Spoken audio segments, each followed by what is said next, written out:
Well, good morning, everyone. Good morning.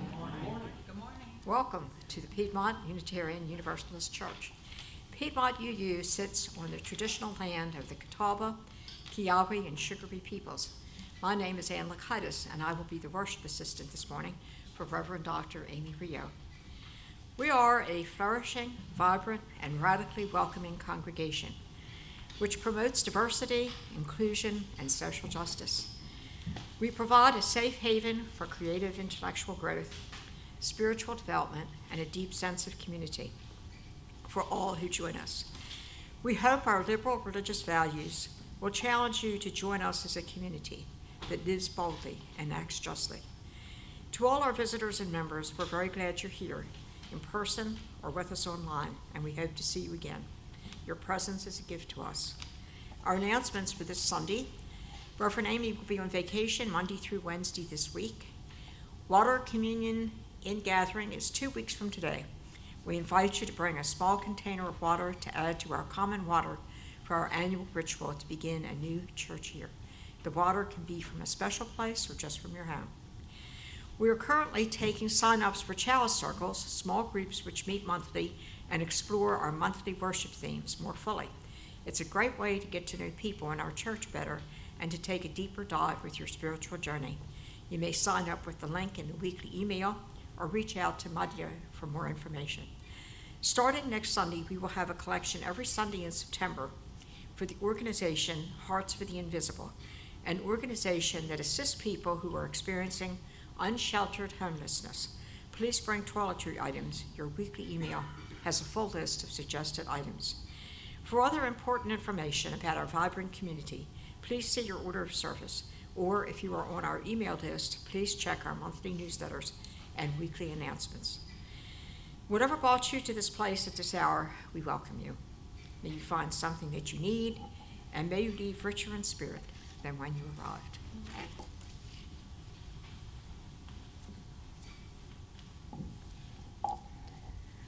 The light of our chalice reminds us of the flame of justice, which burns brightly and can never be diminished. Let this time of renewal fan the flames of justice as we seek to share liberating love with the world around us. Please join me now in singing the words to lighting our chalice, the symbol of our faith.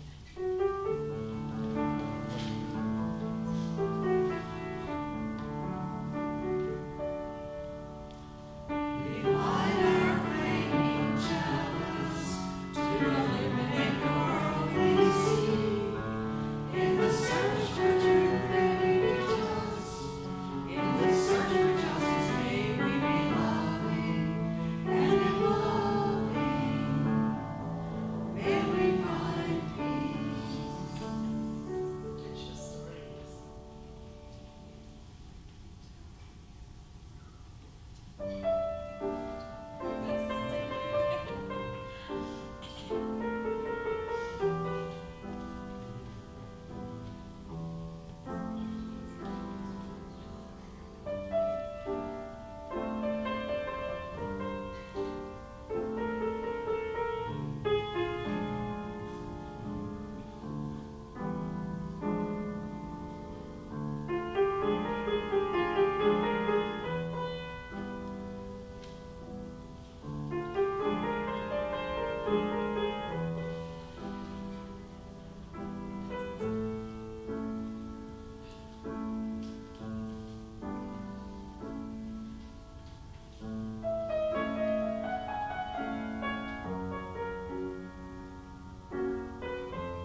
I invite you to please rise now, or rise, embody your spirit. And our call to worship is found in our bulletin, and I invite you to share with me in saying this. Mindful of the precious promise of a new day, we gather again to recommit ourselves to the task of mending, of tying together those tender strands that connect us to each other, the world, and those parts of ourselves buried deep. Within this work of renewal, hope lies in wait. So come, friends, let us begin. Our opening hymn is found in our great hymnal, number 170, We Are a Gentle, Angry People.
Any young ones want to come for our Time for All Ages with Miss Madia, you're invited to come down now.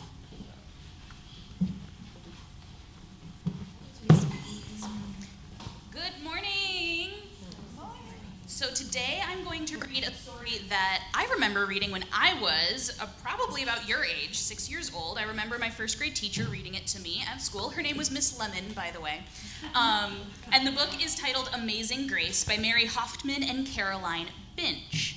And in this story, our character Grace has this great, amazing imagination, and she loves to play games and tell stories. And she's at school and she faces people telling her, well, you can't do that because insert reason here. You can't do that because you're a girl. You can't do that because this, because that. And she decides, I'm going to figure out how I can do it anyway. So here we are. Grace was a girl who loved stories. She didn't mind if they were read to her or told to her or made up in her own head. She didn't care if they were in books or movies or out of Nana's long memory. Grace just loved stories. After she had heard them, and sometimes while they were still going on, Grace would act them out, and she always gave herself the most exciting part. Grace went into battle as Joan of Arc, and wove a wicked web as Anansi the spider. She hid inside the wooden horse at the gates of Troy. She went exploring for lost kingdoms. She sailed the 7 seas with a peg leg and a parrot. She was Hiawatha sitting by the shining big sea water, and Mowgli in the backyard jungle. Most of all, Grace loved to act out adventure stories and fairy tales. When there was no one else around, Grace played all the parts herself. She set out to seek her fortune with no companion but her trusty cat, and found a city with streets paved in gold. Or she was Aladdin. Harley, where's the cat? Is that the cat? Or she was Aladdin rubbing his magic lamp to make the genie appear.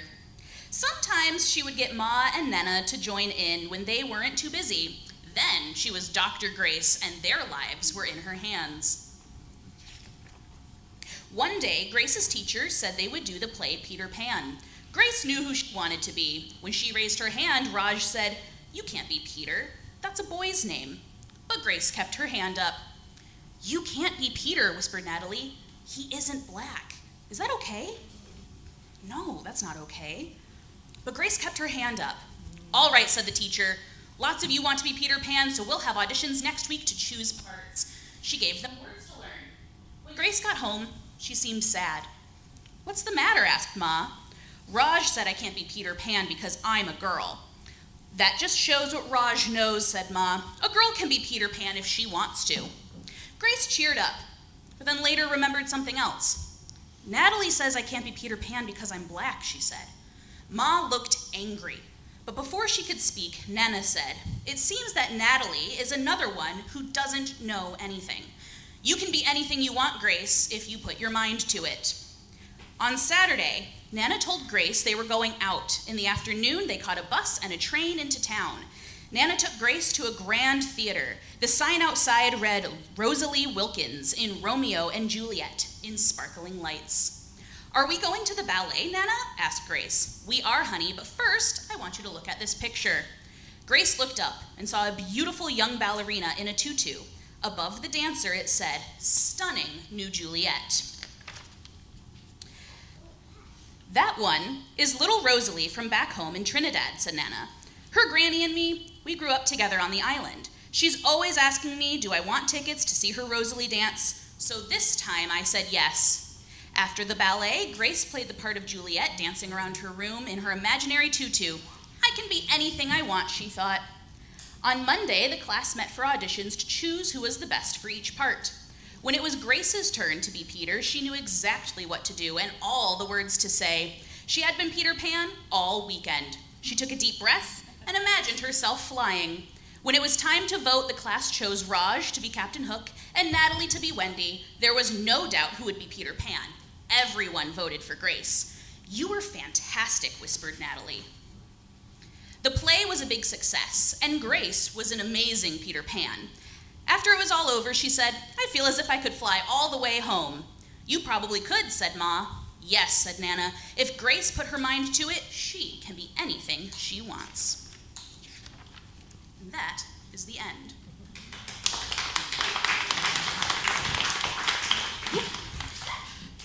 So it wasn't fair of Grace's friends at school to tell her she can't be Peter Pan because she's a girl or because of the color of her skin. And Grace was really sad by that because they shouldn't have said those things to her. But she went home and she worked hard, and she knew she could be Peter Pan if she just practiced the lines and came in and had fun and did her absolute best.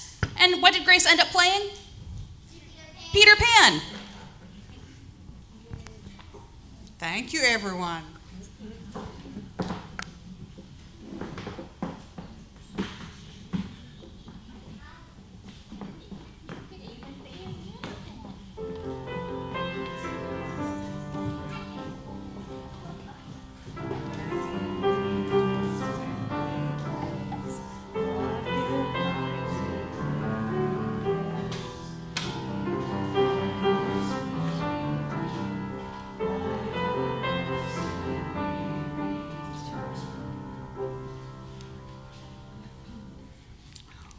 wonderful thing for us to remember today, to think about how imagination and creativity can help inspire our work of justice. Now, at this point, we are entering into a time of ritual and sacred sharing. We share joys and sorrows, concerns and milestones. We light candles to begin with, and first we light a candle for an end to political violence and rhetoric, and for a peaceful democratic process in our country. We light a candle for an end to the epidemic of gun violence.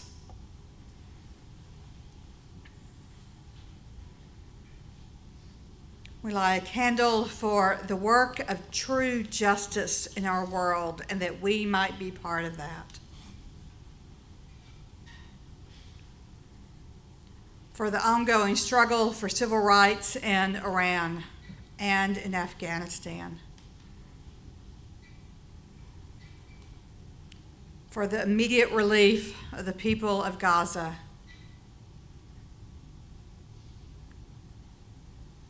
For all areas of violence around the world, especially Haiti, the Sudan, the Middle East, and the war in Ukraine.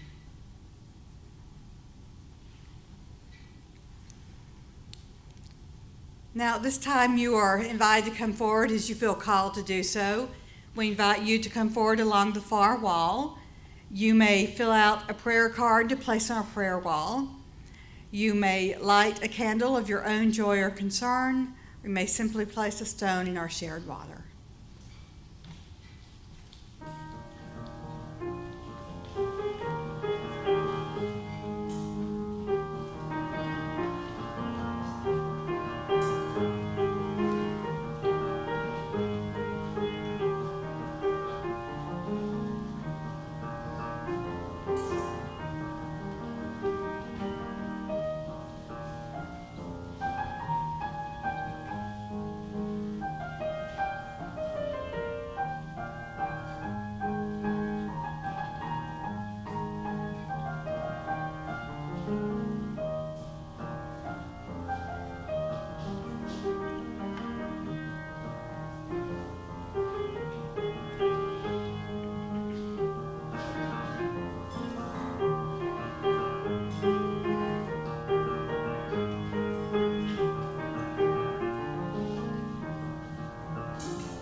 We now light a few more candles for things we hold in our hearts which remain unspoken, and also for those who are joining us virtually to honor what is in their hearts as well.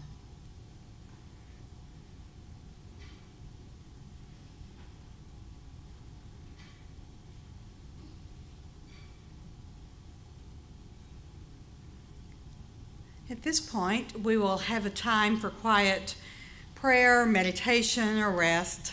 I will sound the singing bowl, and I invite you simply to focus on the flame before us today and to deepen your breath, breathe in and out, and feel that flame grow even more powerful within yourself, bringing rest and renewal that we all need for the day.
Our wisdom reading is entitled Prayer for the Morning by Reverend Audette Fulbright Filson. Did you rise this morning broken and hung over with weariness and pain, and rage tattered from waving too long in a brutal wind? Get up, child, pull your bones upright, gather your skin and muscle into a patch of sun. Draw breath deep into your lungs. You will need it, for another day calls to you. I know you ache. I know you wish the work were done, and you, with everyone you have ever loved, were on a distant shore, safe and unafraid. But remember this, tired as you are not alone. Here and here and here also, there are others weeping and rising and gathering their courage. You belong to them, and they to you, and together we will break through and bend the arc of justice all the way down into our lives.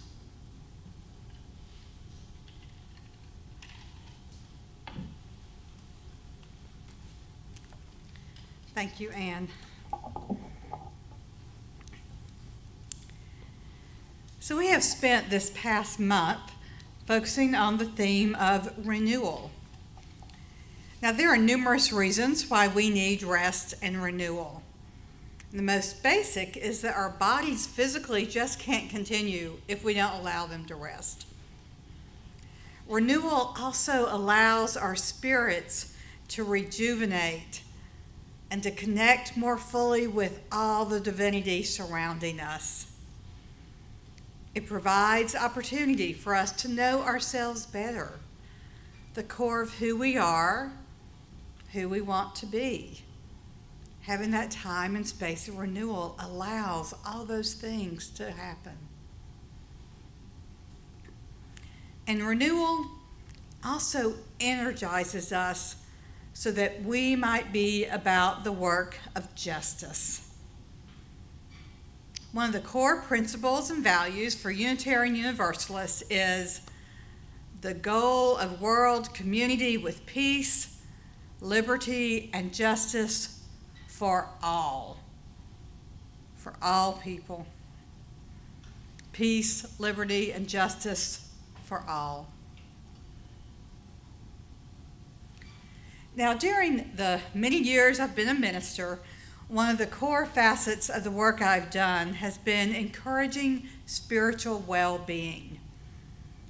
Now, in doing this work, one of my many favorite sayings has been, "You can't pour from an empty cup." Some of you have heard that phrase, perhaps said it yourself. You can't pour from an empty cup.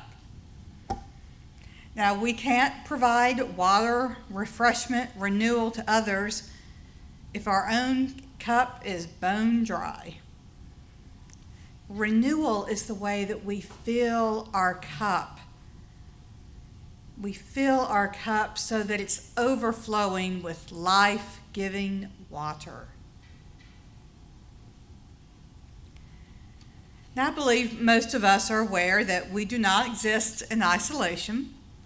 And then even if we're a pretty strong introvert, we cannot be separated from others.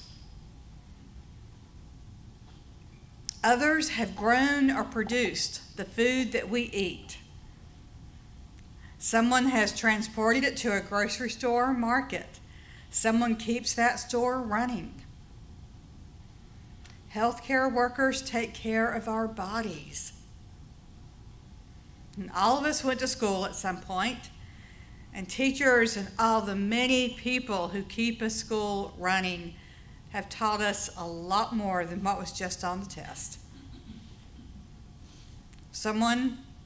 Lots of someone's made the car that we drive, others maintain it, and still more keep up the roads on which we drive, or keep our little Google Maps going so that we know where we're going with our phone. So, someone has made the fabric, the clothes that we wear. Now, I could go on, but you get the idea. None of us are an island. We are all connected to each other in far more ways than we could ever imagine. We do not live in isolation.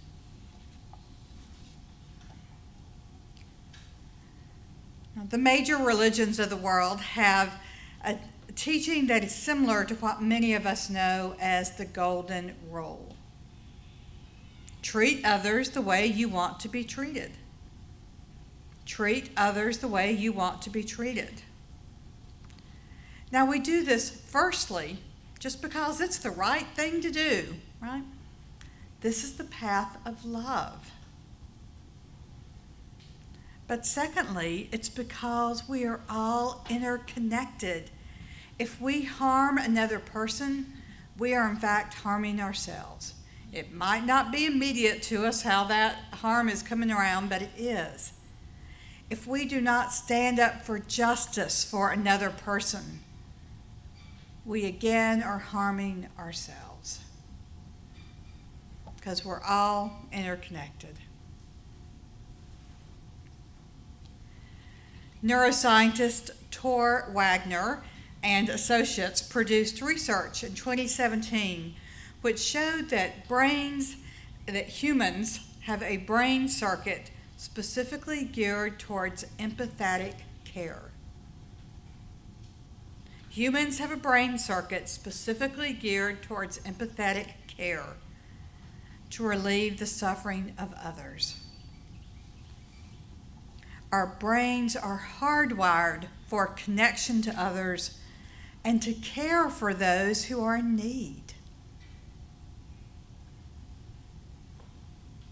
Now, we all know there are people who've been reared in various systems and families which may not encourage this part of the brain, this desire to care for others and relieve their suffering.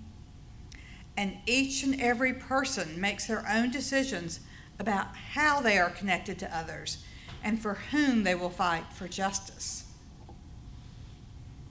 But that's not really the point of today's sermon. We all make our own decisions. And here, as part of our belief, part of our community of faith, we decide today and every day to live into that hardwired part of our brain that cares for other people and that fights for justice for all people. Now, the point today is that we are here to seek renewal on an ongoing basis as individuals and as a collective community, in part so that we can live out our values of fighting for justice for all people, and especially for those most on the margins and fringes. Now, this fight for justice, as we know, is by no means easy. There are times that it might be dispiriting. Reverend Dr. Martin Luther King Jr. famously said, "We shall overcome because the arc of the moral universe is long, but it bends toward justice."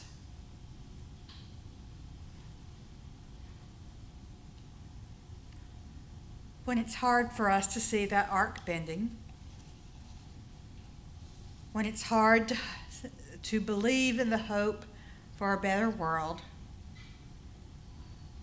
when it seems that we take one step forward and two steps back, that is when we most need renewal. That is when we most need renewal.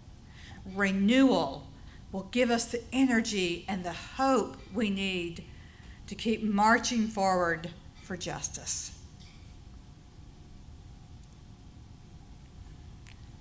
In the Hebrew Scriptures, the prophet Amos lived in a time of great injustice, and hope for the future seemed like just a tiny pinprick. But he wrote these words, which I'm sure will feel familiar to some of us here. "Let justice roll down like a river and righteousness like an ever-flowing stream. Let justice roll down like a river and righteousness like an ever-flowing stream." When we take time for renewal and our cup is full, justice shall roll down like a river, transforming the landscape before us.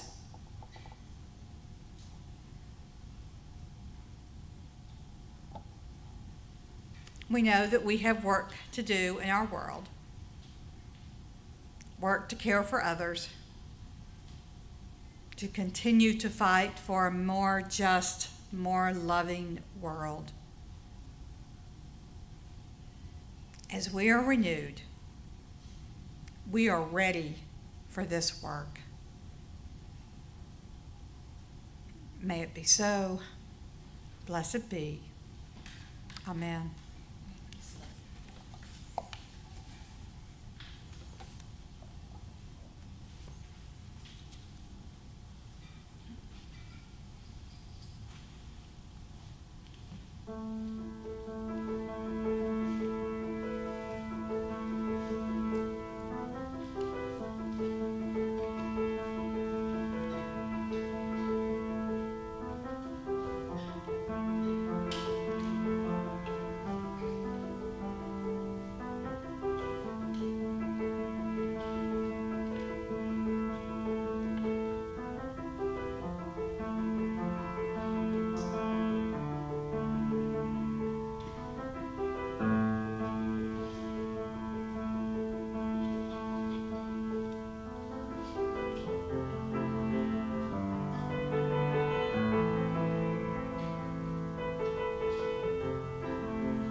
This is a time for giving. Let there be an offering to sustain and strengthen this place, which is sacred to many of us, a community of memory and of hope, for we are now the keepers of the dream. This month, we are sharing our offering plate with the Gender Education Network. Established in 2018, the Gender Education Network is a nonprofit organization dedicated to trans children and the information and education they need. We are a unique organization focusing on children under 12, the youngest among us, and their needs as they navigate the community and their own bodies. We provide resources for care and education to families who just need a little guidance in loving and accepting their children for who they are.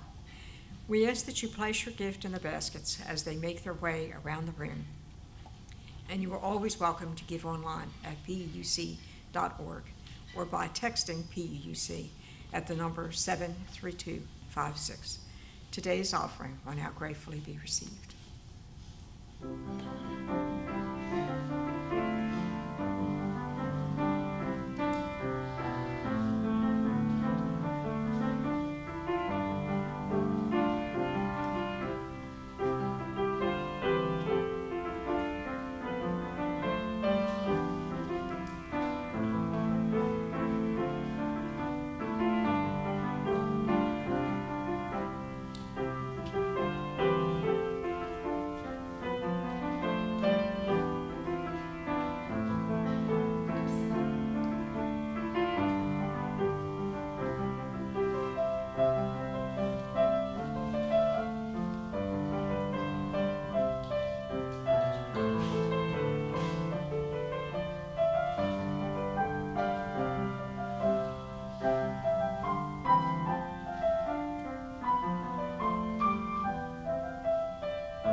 We give thanks for the generous gifts of your heart, which enable us to continue the work of justice in this world.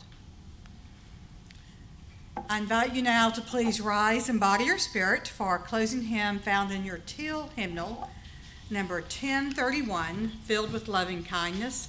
And please notice there are 3 verses to this.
And before we extinguish our chalice, I offer thanks for all the many volunteers who help make our service possible each week. We also ask if you can take your hymnals and place them on the cart near the piano at the end of the service. That's a big help. Let's do as we do each Sunday as we continue in a spirit of this sacred gathering together and give thanks, either in our hearts or with words, for the things for which we are grateful today. I'm grateful for Myrna and Carl Hess for having such a wonderful blueberry farm and sharing. Yes, Myrna and Carl, and their wonderful blueberry farm and sharing. I passed along some blueberry jam to my mother last week, and she was very grateful. I didn't give it all. I had to keep some for myself, so, yeah.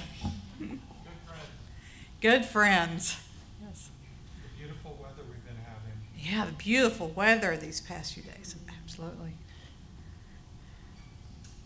For people who show up even when their cups are empty and that they may be filled by. Yes, people who show up even when their cups are empty and that they may be filled. Yes.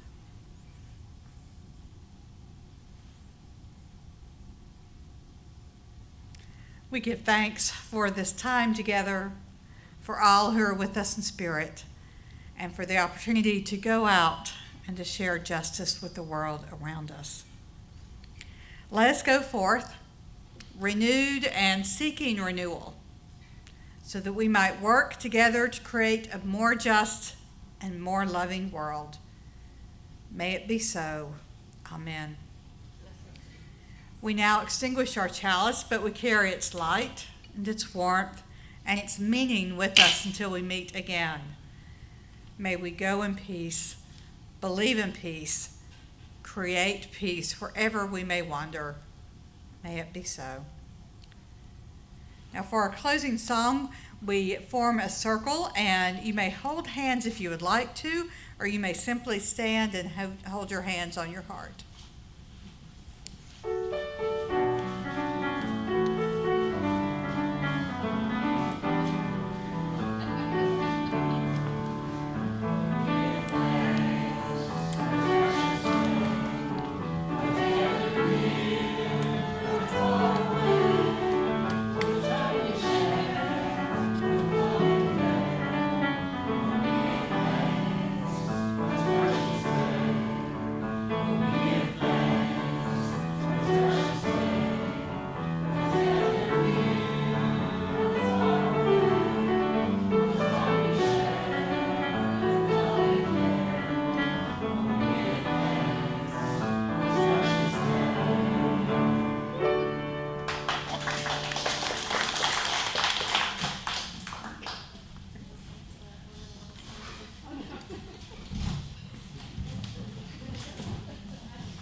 Put it down there.